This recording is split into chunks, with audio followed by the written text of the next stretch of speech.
blood, and paranoia. These were the twin legacies Erik XIV left behind. He was not born a monster. He was born a prince, gifted, golden-haired, fluent in Latin and Greek before most children learned to walk. Yet the glitter of his crown masked a creeping shadow. Behind closed doors, Erik would speak to himself, argue with invisible enemies, and stare into mirrors for hours, searching for something in his own eyes. When his father, King Gustav Vasa, died in 1560, Erik ascended the throne of Sweden. He wore the crown proudly, but already something inside him was breaking. And soon that break would spill blood, not on the battlefield, but in locked rooms, with no witnesses and no mercy. Before the blood, before the madness, there was brilliance. Erik, born in 1533, was the crown jewel of the Vasa dynasty. Unlike his father, the stern and ruthless Gustav Vasa, Erik was refined, sensitive, and dangerously intelligent.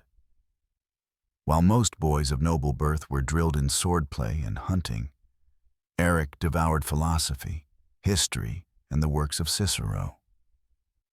He spoke Latin as fluently as Swedish.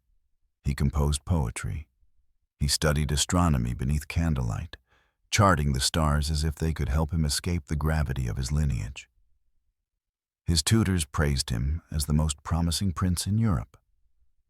And at court, many whispered he would be Sweden's philosopher-king, a monarch of reason and light.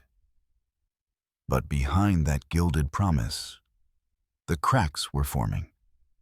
He was a boy alone. Erik's childhood was cold, not in temperature, but in affection. His father viewed emotion as weakness. His mother, a noblewoman from Saxony, died when Erik was just 2. He was raised by strict Lutheran tutors and distant servants. No bedtime stories, no loving hands, just discipline and silence. It was during these formative years that Erik began to display strange behavior. He would speak to people who weren't there. He accused his own half-brothers, John and Charles, of spying on him, even as children. His letters reveal long, rambling passages about betrayal, fate, and omens. In one note to a tutor, he described a dream where he sat on a throne made of bones, while black birds pecked at his eyes. By adolescence, the paranoia had taken root. Still, he performed his duties impeccably. He traveled across Europe on diplomatic missions, impressing foreign courts with his intellect and charm. In France, he debated philosophers. In Poland, he dazzled nobles with his courtly manners. But behind his smile was a deep, gnawing fear. They are all watching. They all want what I have not yet received. The crown. When King Gustav lay on his deathbed in 1560, Erik was named his successor. It should have been a moment of triumph. But Erik didn't celebrate. He wept. Not from sorrow, but from the unbearable weight of expectation. He knew the throne was a cage, and inside that cage, his mind would soon be his enemy. In the first year of his reign, Erik tried to rule as a Renaissance king. He reformed the courts, promoted education, and opened diplomatic ties with England, even proposing marriage to Elizabeth I herself. He wrote her love letters, poetic, passionate, but at times strangely intense. Elizabeth, ever the shrewd monarch, kept him at arm's length. Erik took it personally, and when rejection came, something inside him splintered deeper. He began keeping lists of his enemies, names, titles, suspicions. Ministers who disagreed with him were quietly replaced. Noble families that once supported his rise were suddenly taxed into ruin. Even his own brother John, once a close ally, found himself under arrest for treasonous correspondence. But Erik's paranoia wasn't random. It had a target: the Sture family. Rich, respected, and proud, the Stures were everything Erik was not. Confident, well-liked by the nobility, and, most dangerously, descended from medieval Swedish kings. Erik believed they would one day overthrow him. In his diary, he wrote, "They smile with wine in their hands and daggers in their coats." The stage was set. A brilliant prince had become a suspicious king. His mind, once filled with Latin verses and celestial charts, now saw only threats. Every glance was a trap, every silence a plot. The poison of fear had seeped into his soul, and soon the first blade would fall. The year was 1561. Erik XIV sat on the throne, but the weight of the crown was no longer just symbolic. It was a shackle tightening around his soul. Sweden, in his eyes, was not a kingdom. It was a battlefield, and everyone was the enemy. The court had changed since his father's reign. Under Gustav Vasa, Sweden had centralized power, stripped nobles of autonomy, and created a strong, almost authoritarian monarchy. But Gustav ruled with iron discipline. Erik ruled with fear. Not fear of him, fear within him. He began to suspect plots everywhere. The noble houses, especially the Stures, were scrutinized daily. Erik believed they whispered in candlelit corridors, forged alliances abroad, and fed lies to foreign spies. His nights were sleepless. He paced the halls of Gripsholm Castle, muttering to himself, clutching a dagger as if the shadows were alive. He established what could only be described as a proto-secret police: messengers, informants, and servants who reported directly to him. Erik would personally read intercepted letters, cross-reference handwriting, and interpret ambiguous sentences as evidence of conspiracy. He began keeping a diary, not a record of state, but a ledger of paranoia.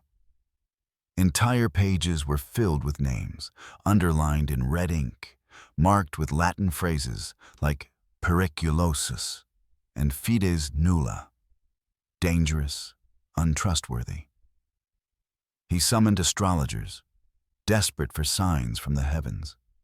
He consulted seers and theologians, demanding to know which noblemen were plotting against him. When omens didn't align, he accused his own advisors of sorcery. At least 2 were quietly executed. And yet, publicly, Erik still projected the image of a Renaissance monarch. He attended operas, composed verses, and held elaborate court festivals. He wore robes embroidered with alchemical symbols, claiming they protected him from poison. He dined alone, with silver plates blessed by priests. Every cupbearer was watched, every dish tasted. The royal kitchens became silent theaters of tension. More than once, servants were imprisoned for suspicious behavior. One was caught praying silently before entering Erik's chamber. He was whipped, interrogated, and vanished within the week. But it was not just food or letters that unsettled the king. It was bloodlines. Erik was obsessed with genealogy. He feared that the Stures, with their ancient noble lineage, had a stronger claim to the throne. He began compiling family trees, tracing connections between noble houses, trying to identify those who could one day challenge his rule. He saw enemies not just in actions, but in ancestry. His paranoia hardened into ideology. He wrote of a blood purification needed in the court. He referred to certain families as tainted stock and suggested in private letters that Sweden needed a spiritual cleansing, by steel if necessary. The metaphor was clear. Purge the court, cleanse the bloodline, secure the crown. Even his closest advisors, men who had served him since youth, were not safe. Göran Persson, Erik's infamous counselor, was often blamed for encouraging the king's worst impulses. But Persson, too, lived in fear. He once remarked, "The king trusts only God, and even that is not always certain." Meanwhile, the people of Sweden were uneasy. Taxes rose, justice became unpredictable. Farmers whispered of nobles disappearing. The nobility, terrified of Erik's volatility, began to meet in secret. The Stures, those high-born, proud lords, continued to smile in court.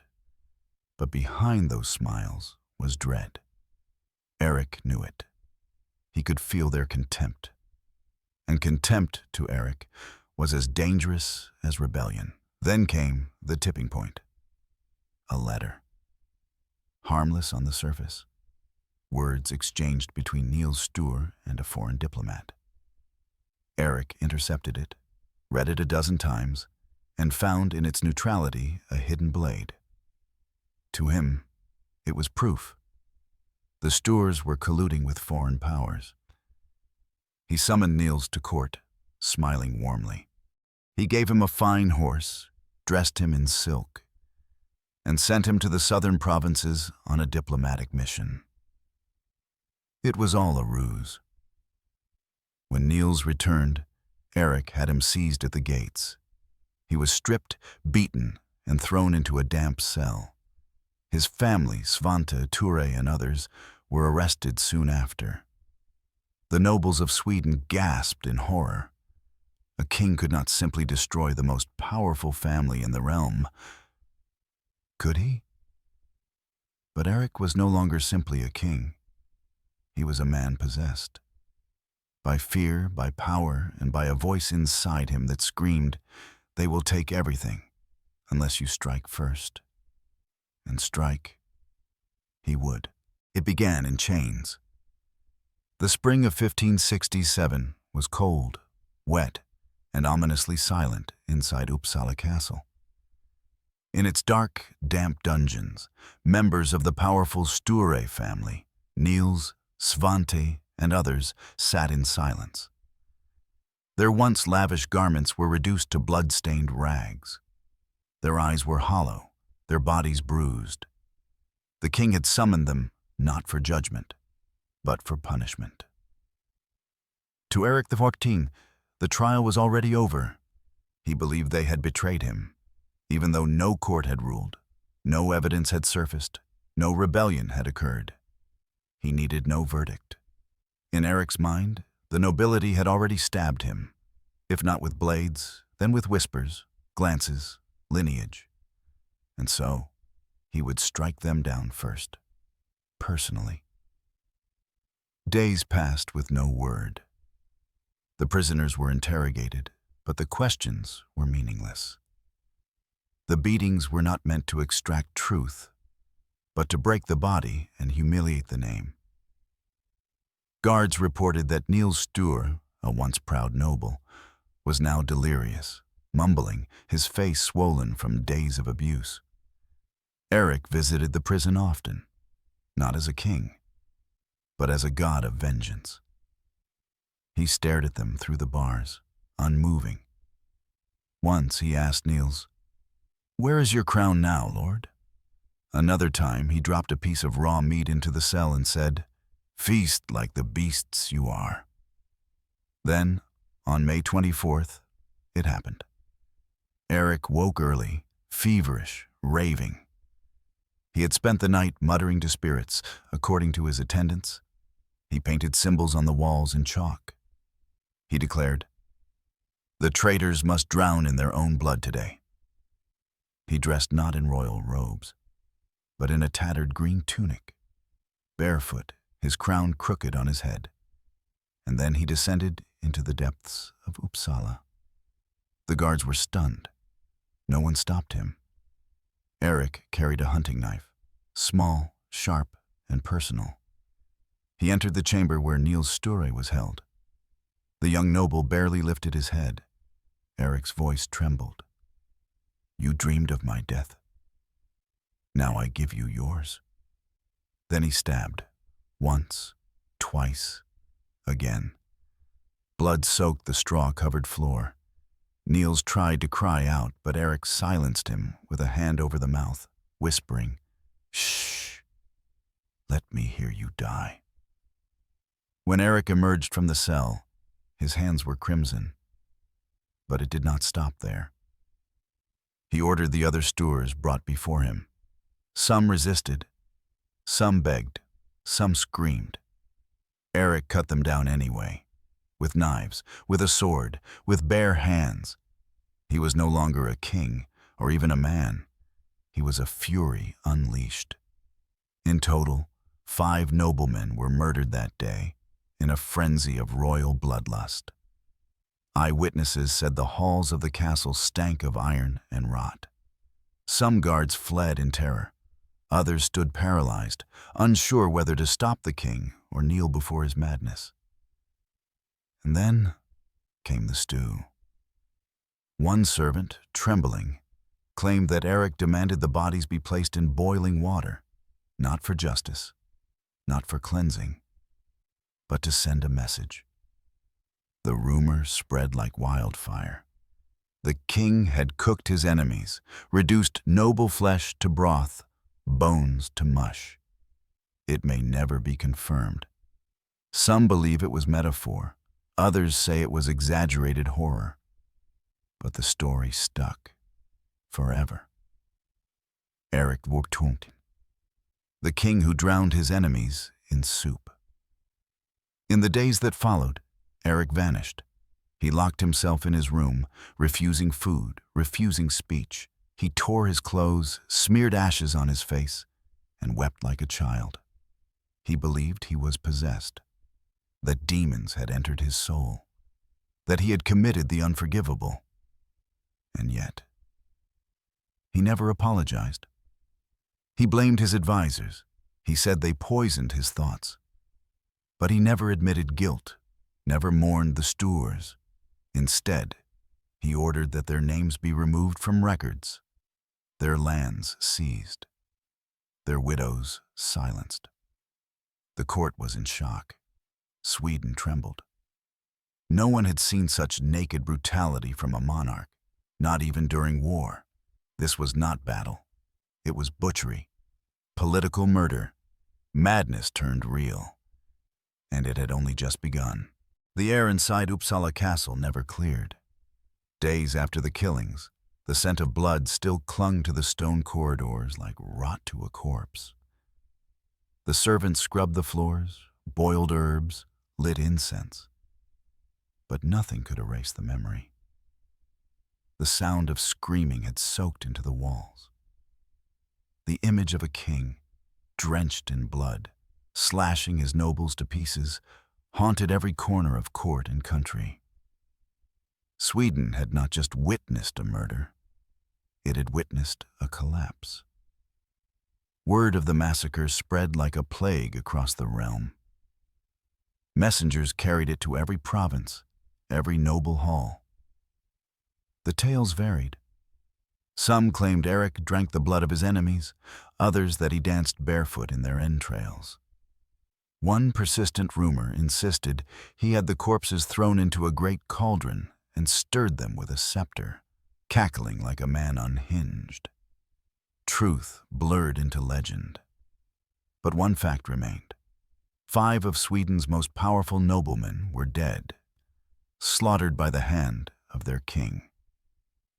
The response from the nobility was immediate. Shock, grief, and then rage. For generations, the Stures had been Sweden's anchor. War heroes, diplomats, protectors of the realm. Their murder wasn't just a crime. It was an attack on the nobility itself. Suddenly, Erik was not just a king. He was a threat. In the capital, Stockholm, murmurs of revolt echoed through the banquet halls. Noble families withdrew their support. Several fled the court, fearing they might be next. In letters to foreign powers, they spoke of Erik as unfit, possessed, and no longer under the protection of God. But Erik was not done falling. After the massacre, he vanished into isolation, disheveled, delirious, muttering in riddles. He refused to bathe. He wore a single black robe for weeks. He ate only bread and water served on silver dishes that he insisted be cleansed with holy salt. He claimed to see invisible serpents in his bedchambers and spent entire nights awake, whispering to them in Latin. He called himself David, the biblical king pursued by enemies. He said God had chosen him to purge Sweden of sin. And then he tried to rewrite reality. Erik declared the Stures innocent after he had killed them. He ordered new trials, posthumous ones, to prove their treason and thus justify his actions. Witnesses were bribed.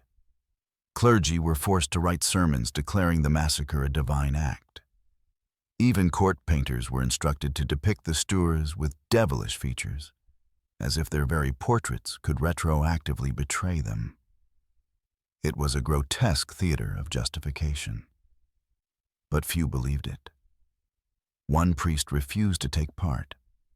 He was found hanged 2 days later, his death declared a suicide, though most whispered otherwise. The court had become a place of silence and terror. Ministers spoke in hushed tones, always with one eye on the door. Servants vanished. Even Erik's beloved dogs were said to bark at him, sensing something unnatural. In desperation, the king turned to ritual. He demanded holy relics be brought into the palace, bones of saints, pieces of the true cross. He wore them around his neck like armor against spirits. He forced confessions from those who had merely looked at him the wrong way. One guard was executed for smiling during a rainstorm. Erik claimed it was mockery from the devil. Meanwhile, the people suffered. Taxes soared. Trade stalled. The courts were paralyzed. Banditry spread across the countryside as lawlessness took root in the vacuum of sane governance. And always the image loomed. Erik, blood-soaked, kneeling beside the bodies of the Stures, whispering to their corpses. In June 1567, the court physician finally made his diagnosis. Melancholia furiosa, a term used then for violent insanity. Today, historians might describe it as paranoid schizophrenia, or perhaps a severe form of bipolar disorder with psychotic features. Whatever the name, the reality was clear. Sweden was ruled by a madman. But unlike other mad kings, Erik had crossed the threshold, from fantasy into irreversible bloodshed. The nobles could no longer hope to control or contain him. Whispers turned into meetings, meetings into conspiracies. His own half-brothers, John and Charles, began to move in secret. But Erik believed he was invincible. He believed God spoke directly to him now, in dreams and visions. He wrote poems about angels in his chamber and devils chained in the dungeons. He sketched strange diagrams, crowns split by thunderbolts, hearts pierced by swords, suns eclipsed by black eyes. The massacre had not cured his fear. It had fed it. Every noble face was now a traitor's, every silence a threat, every flickering torchlight a divine warning. Erik had become his own prisoner, locked not in a cell, but in a mind flooded by shadows and screams. And as Sweden braced for collapse, one truth became inescapable. The blood at Uppsala would not be the last. By late 1567, the throne of Sweden was no longer a seat of power. It was a shrine to madness. Erik XIV still wore the crown, but it hung awkwardly on his unkempt hair, often tilted, as if it too recoiled from his scalp. His royal robes were stained and wrinkled, sometimes replaced entirely by common peasant tunics. And yet, no one dared to correct him. No one dared even to meet his eyes. Because those eyes were changing. They darted constantly, filled with fear and fire. One moment they glistened with tears, the next they narrowed with violent suspicion. Erik would burst into laughter at nothing, sharp, dry, joyless bursts that echoed through the stone halls. Minutes later, he would fly into a rage, accusing courtiers of plotting his death, sometimes attempting to strike them with his bare hands. His council meetings became theatrical horrors. Once dignified gatherings of strategy and diplomacy were now stages for Erik's unraveling psyche. He would summon ministers, only to interrogate them like criminals. He shouted accusations, witchcraft, betrayal, impure blood. He forced some to kneel for hours, blindfolded, while he recited scripture over them in Latin. Once he demanded a nobleman bark like a dog to prove his loyalty. When the man hesitated, Erik beat him with a golden scepter until he collapsed. No one intervened, because everyone was afraid. They feared not just the king's wrath, but his unpredictability. Erik had become a storm without a pattern. He could gift a diamond ring in the morning, then order an execution by dusk. He once rewarded a servant with a manor house for smiling kindly, then had the same man whipped to death a week later for hiding knowledge of Satan. Outside the court, the kingdom groaned under the weight of instability. Merchants abandoned trade routes, fearing bandits or royal requisitions. Judges hesitated to rule, unsure if their verdicts aligned with the king's erratic mood. Some provinces began to ignore the capital altogether, issuing their own decrees, minting local currency, quietly preparing for separation. But Erik didn't notice. He was too consumed by visions, by ghosts, by the growing theater of his own decay. He claimed angels visited him in dreams, giving him messages from God. He built altars in his chambers, adorned with dried flowers, bones of animals, and crude wooden figures. He spent hours murmuring incantations, part prayer, part madness. He filled books with erratic writings, Latin mixed with gibberish, pages filled with repeated phrases like, "They come, they come." One document was a long letter to the sun itself, begging it to stop spying on him. And still, the court tolerated it. Why? Because Erik was still dangerous. He still had power. And most importantly, he was still capable of moments of terrifying clarity. In rare flashes, Erik could become the man he once was. Articulate, sharp, even charming. He would apologize to a courtier, quote Cicero, draft brilliant policy reforms, only to reverse it all days later. These brief respites gave false hope, convincing some that he was recovering. But those moments faded quickly, and the demons always returned stronger. Then came the dreams. Erik began recounting vivid visions of a blood-red sea swallowing Stockholm, of a golden serpent slithering around his neck. He insisted these were divine warnings and ordered the capital's churches to perform midnight masses to ward off judgment. When priests hesitated, he accused them of heresy. At night, he could be heard pacing his chamber, speaking to voices. Once, a guard overheard Erik shout, "You will not take my soul. I drowned the traitors. I will drown you too." And then came the maps. Erik began redrawing the kingdom. He tore apart official maps, scribbling over cities, renaming regions with titles from ancient myths. Land of the Crownless, the Hollow Court, Sea of Fire. He claimed Sweden must be restructured in the image of celestial justice. He declared Stockholm no longer the capital. His new capital would be inside his dreams, accessible only by faith. The court was paralyzed. No one knew whether to laugh, cry, or rebel. The final straw came during a royal procession.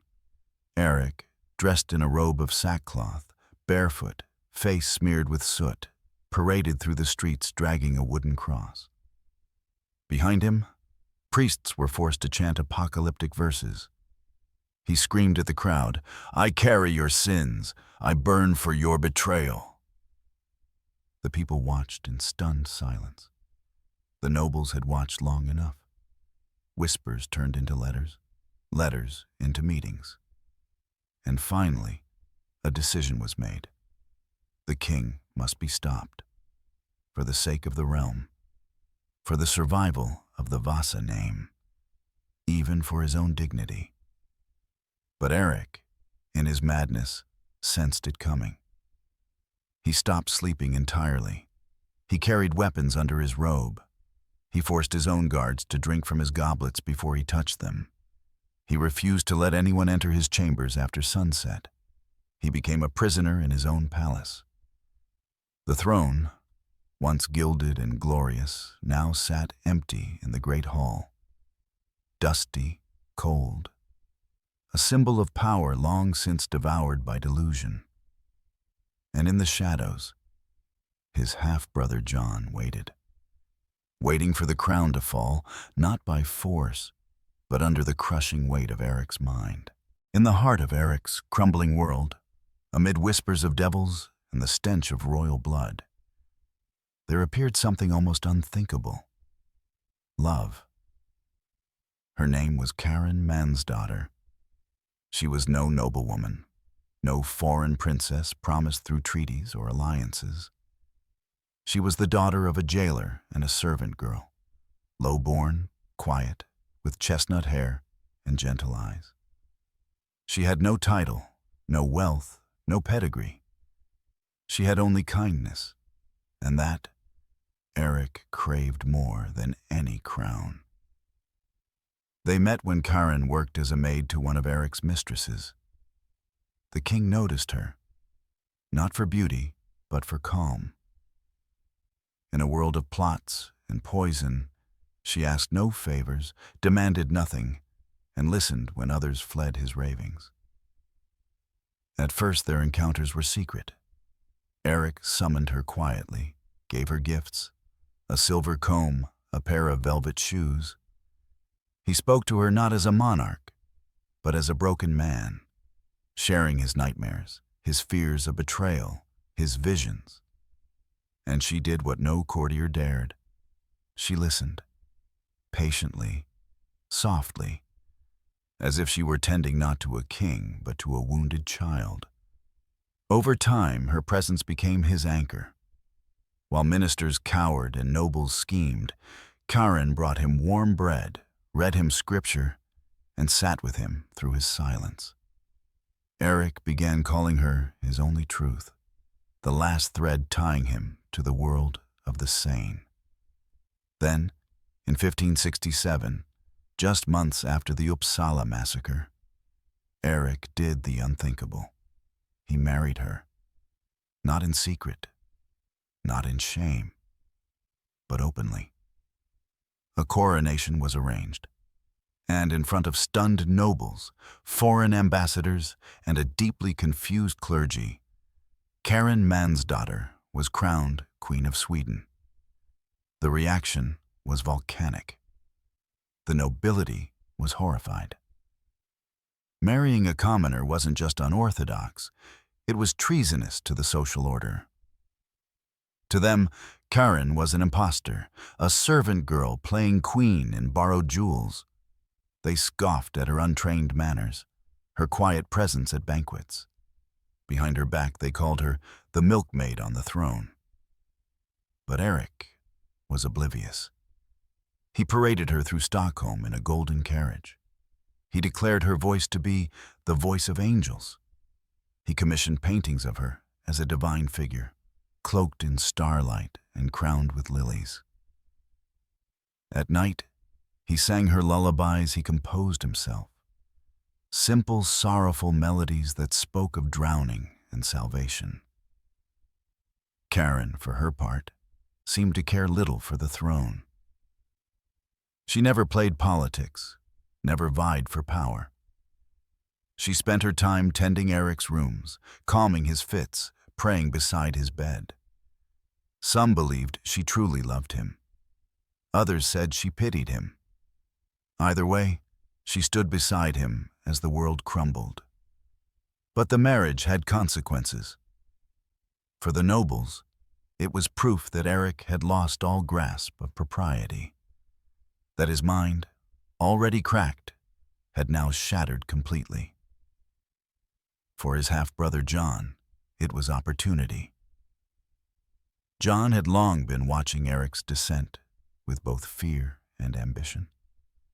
A calculating, cold figure, he saw Karen not as a queen, but as a symbol. Proof that Erik could no longer distinguish fantasy from reality.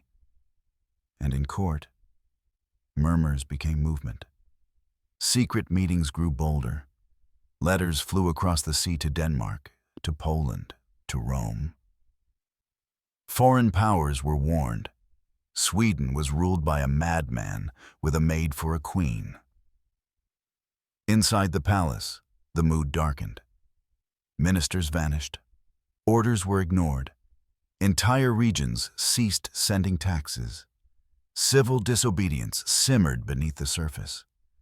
The throne, once surrounded by loyalty, now stood encircled by knives. Karen tried to shield Erik from it. She urged him to rest, to eat, to trust fewer men. She begged him to abdicate quietly, to preserve what dignity he had left. But Erik, even in love, remained Erik. His paranoia returned, now directed at his own wife. He accused her of conspiring with John, of placing hexes in his chamber. One night, he screamed that her eyes were mirrors of the traitor's soul. For 3 days, he refused to see her, barricading himself in the chapel with his dog and a crucifix. But she returned, and again, she calmed him. But the storm could no longer be held back. In August 1568, while Erik wandered the palace grounds barefoot and wild-eyed, John made his move. He entered Stockholm under the pretense of peace talks, but brought soldiers.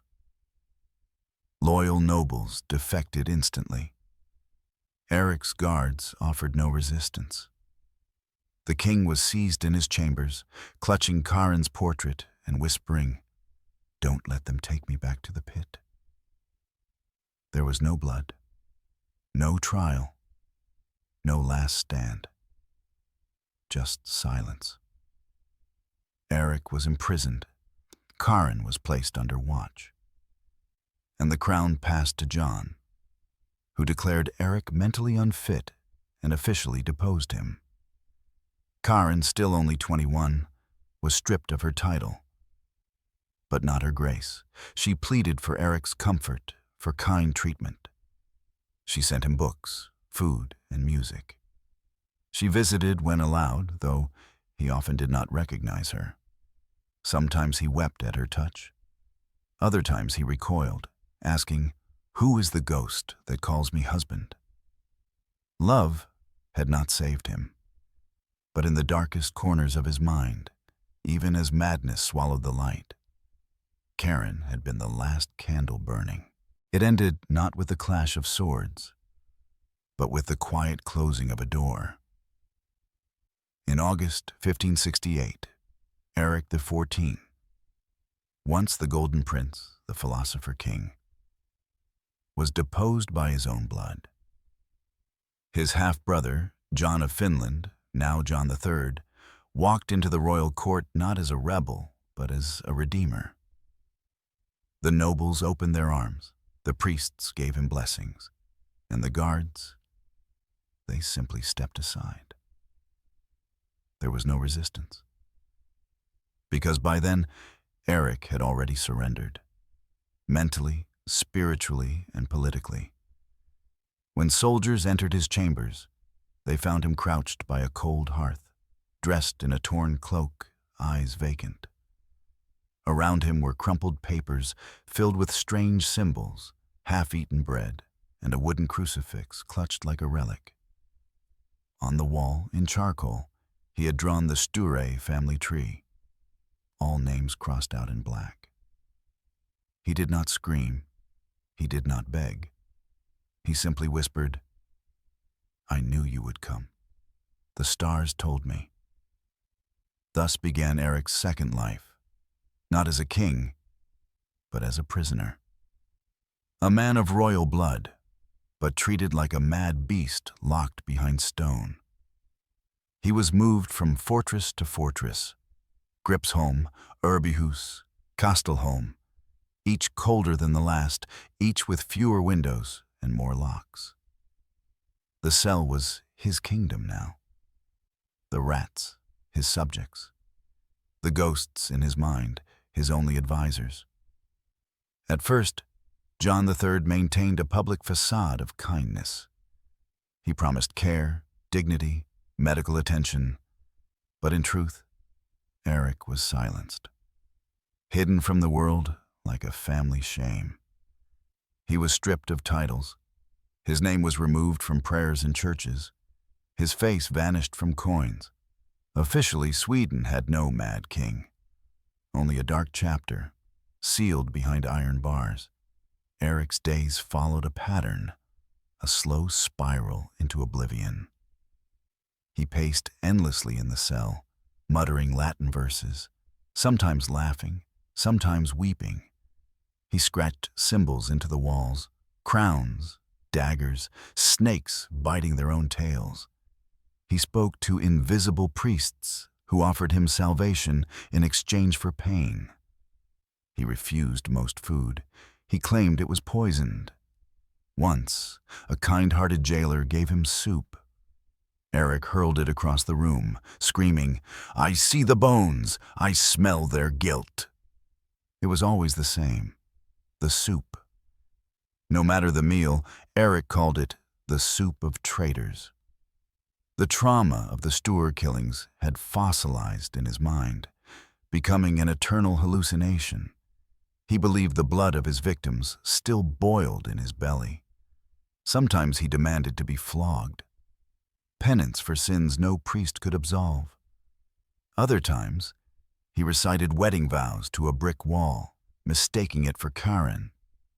Speaking of Karen, she tried. She wrote letters. She begged John for visits. She sent him warm clothes, lullabies they once sang. For a time, she was allowed brief meetings. But Erik often didn't recognize her. Sometimes he screamed, "Witch!" Other times, he collapsed into her lap and wept for hours. Then one day, she was forbidden from seeing him ever again. She never remarried. Years passed. Erik's beard grew wild. His skin became pale from lack of sun. His once brilliant eyes dulled to a clouded gray. But the madness never left. It only changed shape. He began to believe he had already died. He spoke of himself in the third person. King Erik is gone. This is his echo. He wrote poems to death, not as a fear, but as a lover delayed. He drew maps of heaven, where no blood was spilled and no crown was cursed. The guards reported strange rituals. One described Erik lying on the floor for hours, in total silence, surrounded by burned pages from the Bible.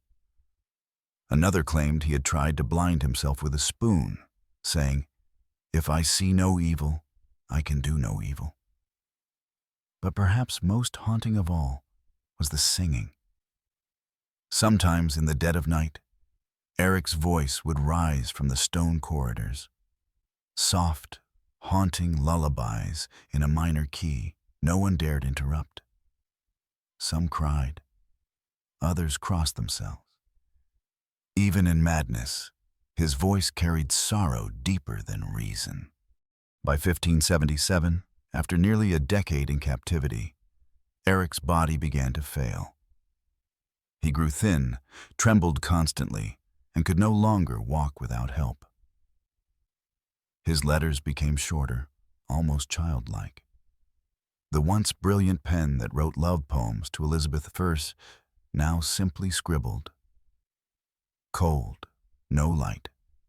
The voices have stopped. John III had grown tired of the burden. A decision was made.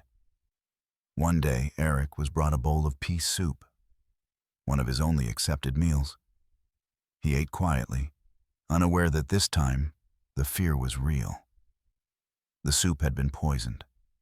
He died slowly, not in rage, not in visions, but in silence.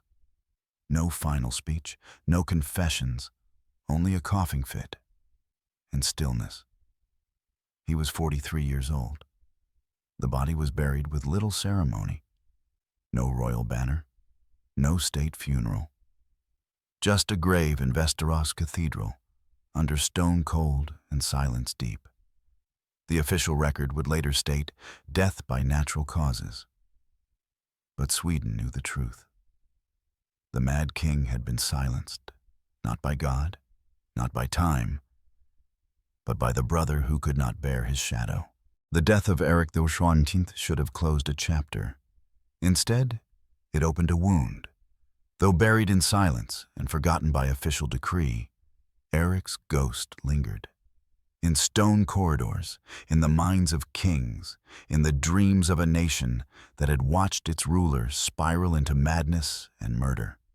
John III, now secure on the throne, tried to erase his half-brother from Sweden's memory. Coins were melted, portraits burned, court documents redacted. No one was to speak his name aloud. Priests were forbidden from mentioning the deposed king in prayer. Erik, the man, had died.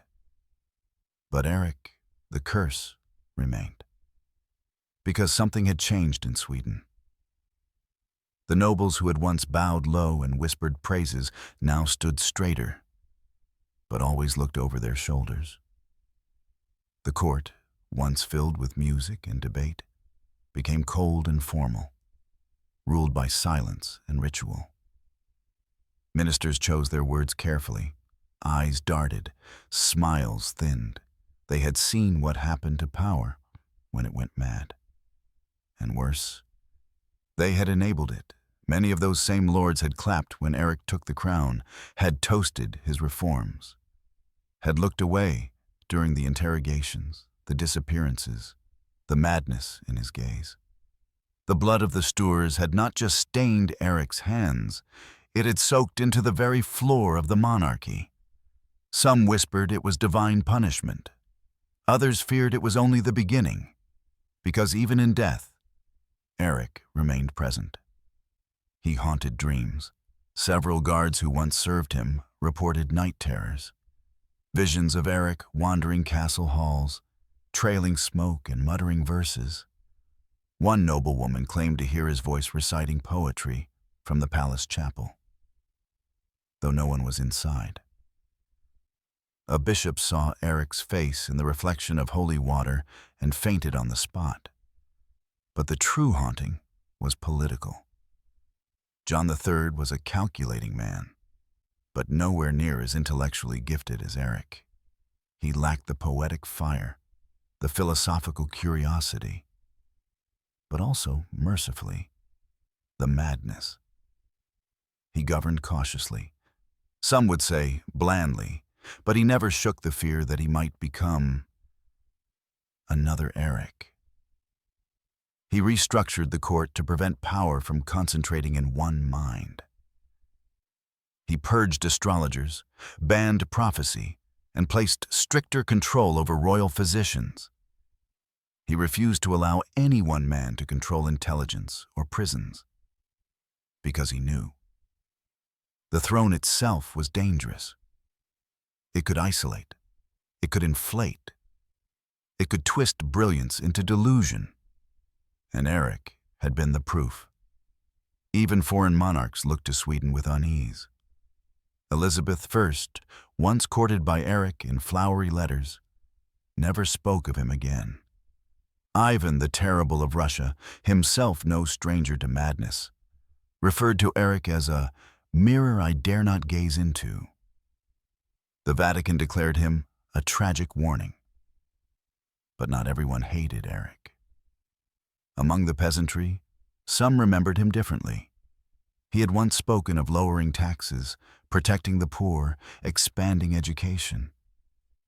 In his early reign, he had walked among villagers, listened to their songs, eaten their food.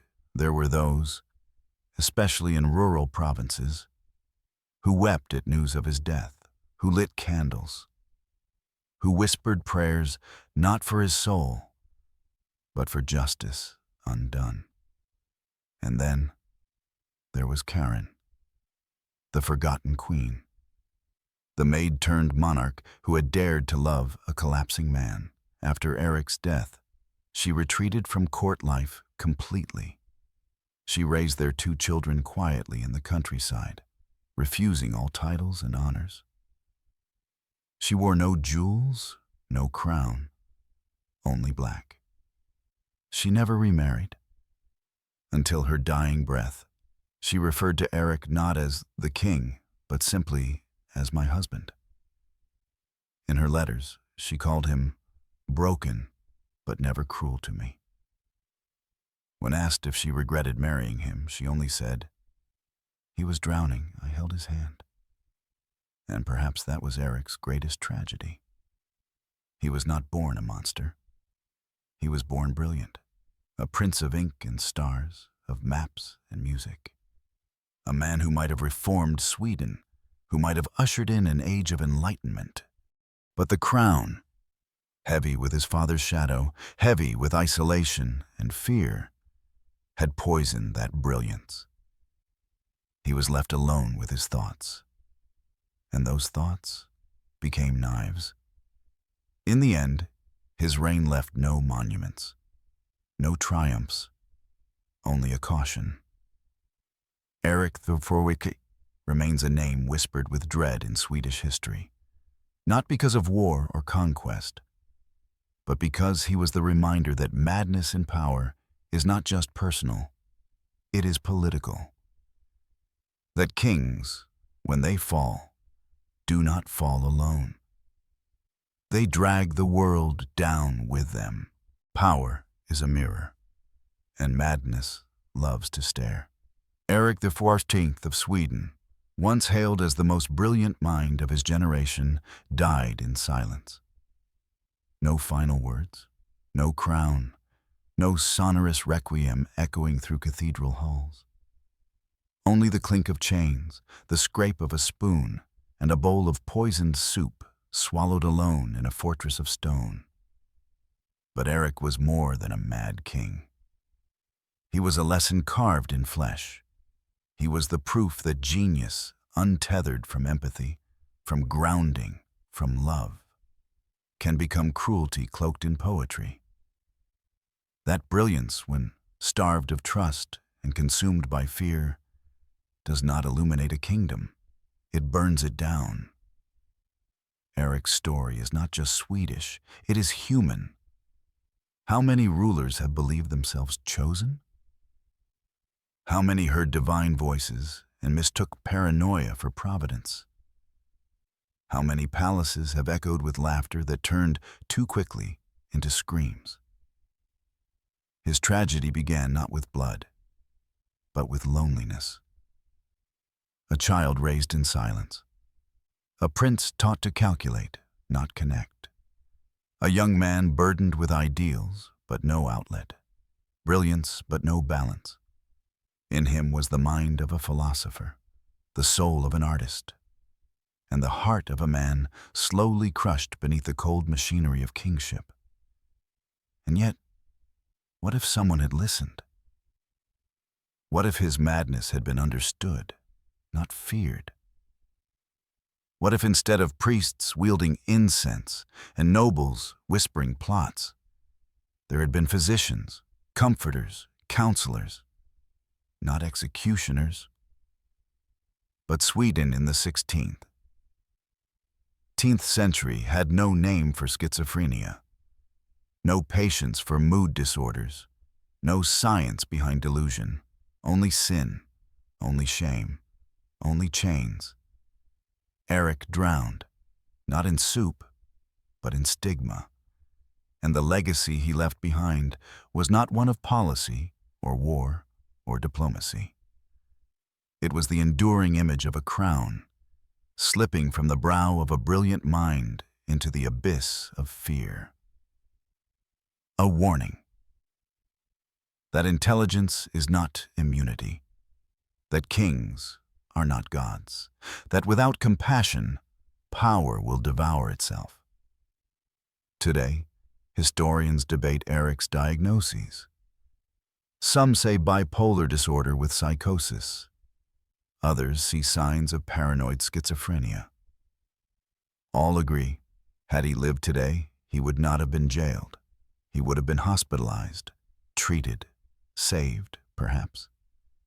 But history does not deal in hypotheticals, only echoes.